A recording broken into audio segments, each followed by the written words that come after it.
Hi everyone, welcome to week 4 of English 6 Block 1, the Intelligent Home, Technology and Finance. Today we're going to be looking at online banking and purchases vocabulary and the future tense. Let's get started.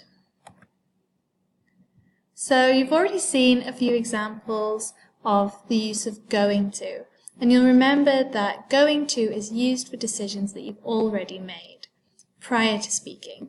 So if I say to you, I'm going to visit Mexico City, I mean, I've already made those plans. I didn't think of it just this minute.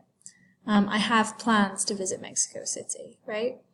Or she is going to transfer him the money right now.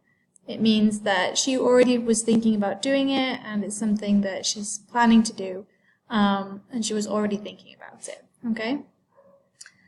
Even something like a warning, right? Like, we're going to crash.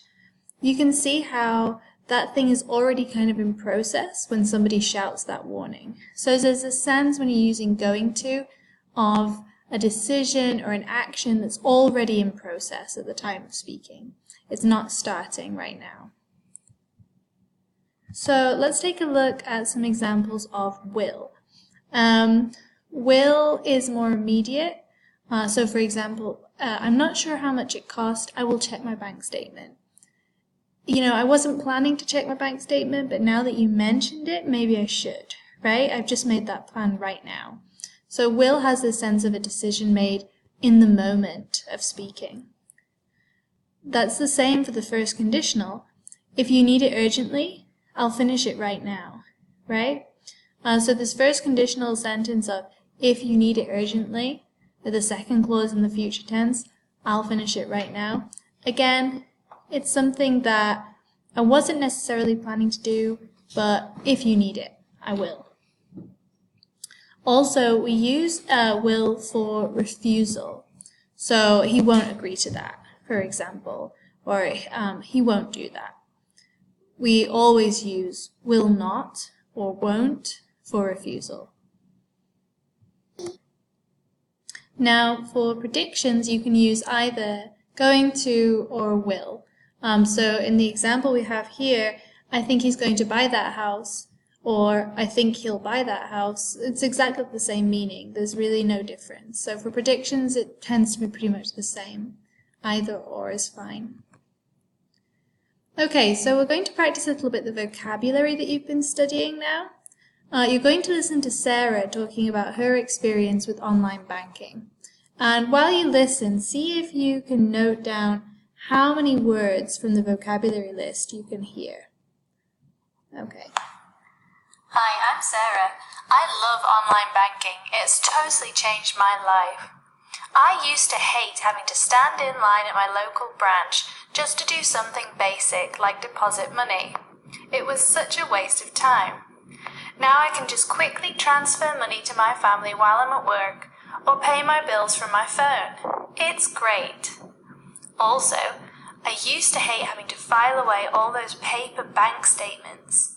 Being able to check my bank balance and purchases online is so much more efficient and environmentally friendly. Sure, I still have to go to the ATM to withdraw money, but online banking has changed my life. Okay. So what I would recommend is that if you aren't sure how many words or if you got a bit lost, run this video back and listen again until you think that you've got all of the words. Okay, you want to just be marking them down like 1, 2, 3, 4. See if you can figure out how many there are. Now, if you don't want to know yet, pause here and run the video back so you can listen again, because I'm going to give you the answer now.